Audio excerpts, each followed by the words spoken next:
नमस्कार, स्वागत है आप सभी का। मैं हूं आपके साथ हितेश व्यास। 10 बजे रात पूरे दिन की बात यानी दिन भर का तमाम अहम खबरों को समेटकर इस बुलेटिन में आपके लिए लेकर आते हैं, चाहे बात मध्य प्रदेश की हो, चाहे छत्तीसगढ़ की या देश की। शुरुआत करते हैं तिल्दा से मिल रही एक महत्वपूर्ण खबर के साथ, जहां पर रंगलाल गांधी राइस मिल में भीषण आग लगी है। 40 लाख से ज्यादा की धान और बारदाने यहां पर जलकर खाक हो गए हैं। राइस मिल में आग किस वजह से लगी, अभी ये कारण अज्ञात है। बजरंग इस्पात संयंत्र की दमकल टीम आग बुझाने की कोशिशों में लगी हुई है। राइस मिल की दीवार तोड़कर आग पर काबू पाने की कोशिश की जा रही है, लेकिन लपटें बड़ी जबरदस्त तरीके से लगातार बढ़ रही हैं। ये तिल्दा की तस्वीरें आपको दिखा रहे हैं, जहां पर एक राइस मिल है और इस राइस मिल में ये आग लगी है। रंगलाल गांधी राइस मिल बताई जा रही है। 40 लाख से ज्यादा की धान और बारदाने जलकर खाक हो गए हैं। राइस मिल में आग किस वजह से लगी, कारण अभी अज्ञात है। पास ही में बजरंग इस्पात संयंत्र है और वहां की दमकल की टीम आग बुझाने की कोशिशों में लगी हुई है। राइस मिल की दीवार तोड़कर आग पर काबू पाने की कोशिशें हो रही है। तो तस्वीरों को देखकर आप अंदाजा लगा सकते हैं कि ये राइस मिल का बड़ा गोदाम है और इस गोदाम में जबरदस्त तरीके से आग लगी है। आग बहुत भीषण है। धान और बारदाना यहाँ पर बड़ी मात्रा में रखा गया था और बताया जा रहा है कि 40 लाख से ज़्यादा का धान और बारदाना जलकर पूरी तरह से अब तक खाक हो चुका है।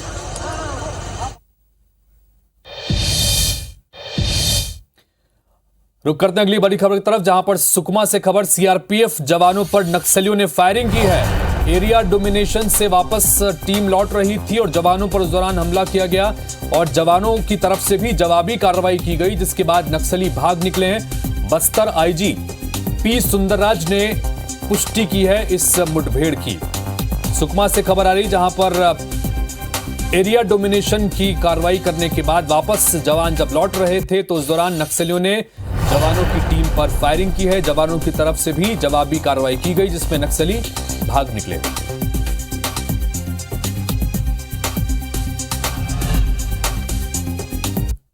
अगली खबर इंदौर से, जहां पर बजरंग दल और पुलिस के बीच स्टेटस वॉर देखने को मिल रहा है। कार्यकर्ताओं ने पुलिस के व्हाट्सएप स्टेटस का विरोध किया है।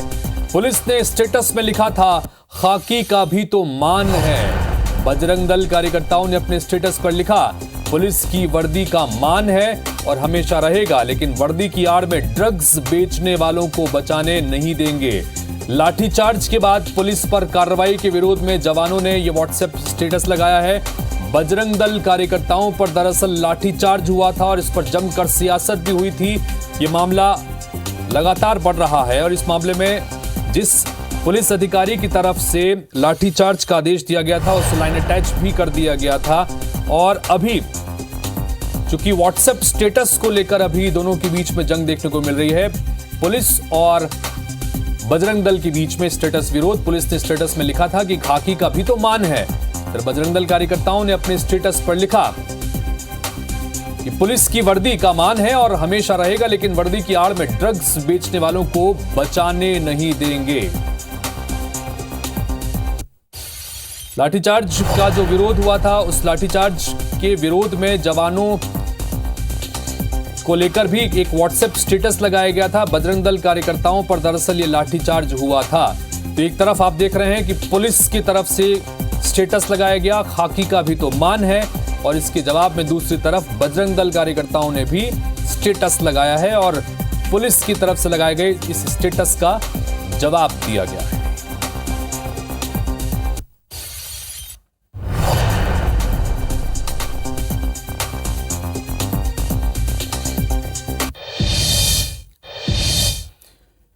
इधर भोपाल से खबर, जहां पर भोपाल में कमलनाथ के स्कैनर वाले पोस्टर चिपकाने को लेकर सियासत गर्मा गई है। कांग्रेस ने थाने में लिखित शिकायत देकर आरोपियों पर एफआईआर की मांग की है, तो वहीं बीजेपी ने भी कमलनाथ के नाम से चलाई जा रही इंस्टाग्राम आईडी की शिकायत क्राइम ब्रांच में की है।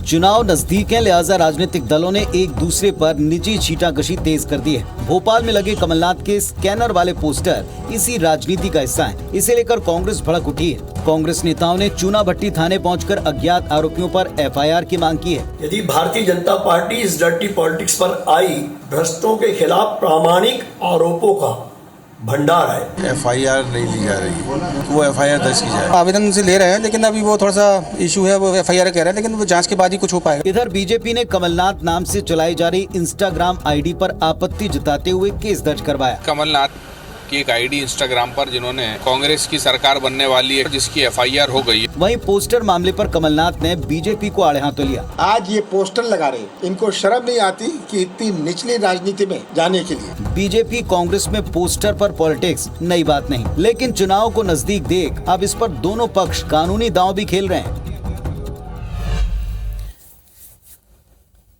एमपी में कांग्रेस ने सरकार को सड़क से सदन तक घेरने की तैयारी कर ली है। इसी कड़ी में कल कांग्रेस कई मुद्दों को लेकर प्रदेशव्यापी धरना प्रदर्शन भी करने वाली है। एमपी में सरकार को घेरने के लिए कांग्रेस ने शनिवार को प्रदेशव्यापी आंदोलन की तैयारी की है। जिला मुख्यालयों पर प्रदर्शन को लीड करने की जिम्मेदारी बड़े नेताओं को दी गई है। कांग्रेस महाकाल लोक में भ्रष्टाचार और सतपुड़ा भवन में आग समेत कई मुद्दों पर सरकार को घेरेगी। महाकाल लोक में हुए भ्रष्टाचार को लेकर और भ्रष्टाचार की फाइलें जलाने को लेकर, जो सतपुड़ा भवन में प्रायोजित आग से भ्रष्टाचार के सबूत नष्ट किए गए हैं, सारे नेता विभिन्न जिलों में इस आंदोलन में शिरकत करेंगे। वहीं बीजेपी कह रही है कि कांग्रेस कितने भी प्रदर्शन कर ले, प्रदेश की जनता उसकी नीति को समझ चुकी है। कोई भी अभियान हो कांग्रेस का, वो एक दिन के लिए सुर्खियां बटोरने के लिए होता है। इसके विपरीत इनकी जो आपसी गुटबाजी है, उसकी चलते ही जनता इन पर विश्वास करने वाली नहीं है। अब देखना है कि सरकार को घेरने की कांग्रेस की रणनीति कितनी कारगर साबित हो पाती है। तो छत्तीसगढ़ में साल के अंत में विधानसभा चुनाव हैं। सभी दलों के साथ साथ दलों के अनुषंगिक संगठन भी दबाव बनाने के लिए मीटिंग कर आगामी एजेंडे तय कर रहे हैं। और इसी क्रम में वीएचपी का राष्ट्रीय सम्मेलन इन दिनों रायपुर में चल रहा है, जो खासा चर्चा में बना हुआ है। विधानसभा चुनाव के 4 से 5 महीने पहले विश्व हिंदू परिषद का राष्ट्रीय सम्मेलन रायपुर में हो रहा है। वीएचपी यूं तो कह रही है कि यह आयोजन गैर राजनीतिक है, लेकिन इस राष्ट्रीय सम्मेलन में जिन एजेंडों को रखा जा रहा है उस पर कांग्रेस हमलावर है। विश्व हिंदू परिषद ने एजेंडे के तौर पर धर्मांतरण और लव जिहाद को रोकने कानून लाने की मांग की है। साथ ही खुद भी लोगों तक पहुंचकर जागरूकता फैलाने का संकल्प लिया है।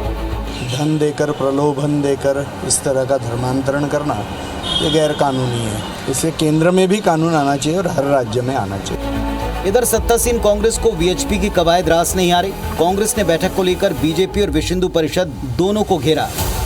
ये वास्तव में धर्मांतरण चिंतनीय है तो विश्व हिंदू परिषद को सेंट्रल गवर्नमेंट के ऊपर दबाव बनाना चाहिए। यहाँ की जनता भूपेश पे भरोसा कर रही है, तो वैसी स्थिति में ये छत्तीसगढ़ में आके इस प्रकार के विश्व भ्रमण करके यहाँ की जनता में भ्रम पैदा करना चाहते हैं। साफ है, बीजेपी और तमाम अनुषंगिक संगठन छत्तीसगढ़ विधानसभा चुनाव में धर्मांतरण और लव जिहाद को बड़ा मुद्दा बनाने वाले हैं। तो छत्तीसगढ़ भाजपा किसान मोर्चा हर मंडल स्तर पर गांव-गांव में चौपाल लगा रही है। छत्तीसगढ़ की कांग्रेस सरकार के खिलाफ प्रचार किया जा रहा है। 30 जून तक जन चौपाल चलेगा। पूर्व कृषि मंत्री चंद्रशेखर साहू ने कहा कि धान खरीदी के लिए केंद्र सरकार ने 74,000 करोड़ दिए हैं, तो वहीं छत्तीसगढ़ सरकार मात्र 12,500 करोड़ देकर पूरा श्रेय लूट रही है। धान खरीदी का बारदाना केंद्र सरकार देती है। उन्होंने आरोप लगाते हुए कहा कि भूपेश सरकार केवल किसान हितैषी होने का ढोंग कर रही है। इस पर पलटवार करते हुए कांग्रेस संचार प्रमुख सुशील आनंद शुक्ल ने कहा कि भाजपा को किसान चौपाल में किसानों को यह भी बताना चाहिए कि 15 साल के कार्यकाल में किसानों की आय बढ़ाने के लिए उन्होंने क्या किया, कितने किसानों का उन्होंने कर्जा माफ किया।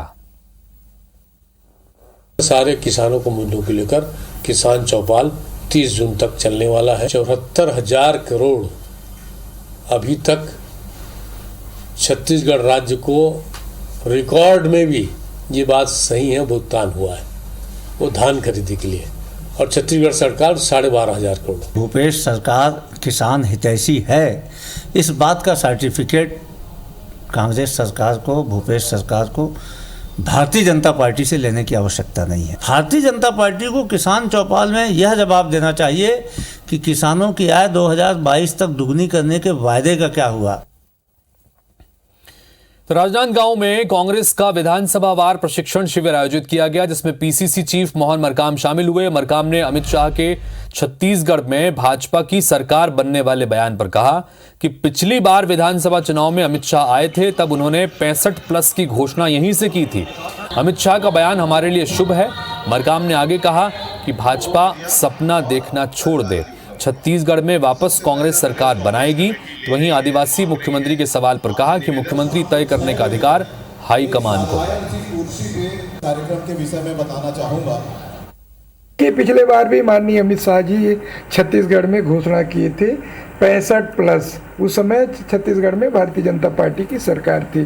शायद अमित शाह जी का जो बयान है वो हमारे लिए शुभ हुआ, ऐसा लगता है। हम 68 सीटों के साथ सरकार बनाए, अगली बार भी हम छत्तीसगढ़ में सरकार बनाएंगे। भारतीय जनता पार्टी सपना देखना छोड़ दे। मुख्यमंत्री तय करने का अधिकार हाईकमान को होता है। हाईकमान जिसको तय करेगा वो हाईकमान के ऊपर निर्भर करता है। इधर मध्य प्रदेश पिछड़ा वर्ग कल्याण आयोग के अध्यक्ष और पूर्व मंत्री गौरीशंकर बिसेन के एक वीडियो को लेकर इस वक्त सियासत गरमाई हुई है। दरअसल ये वीडियो कांग्रेस ने जारी किया है, जिसमें गौरीशंकर बिसेन 2 बच्चियों के साथ नजर आ रहे हैं। कांग्रेस इसमें बैड टच का गंभीर आरोप लगा रही है।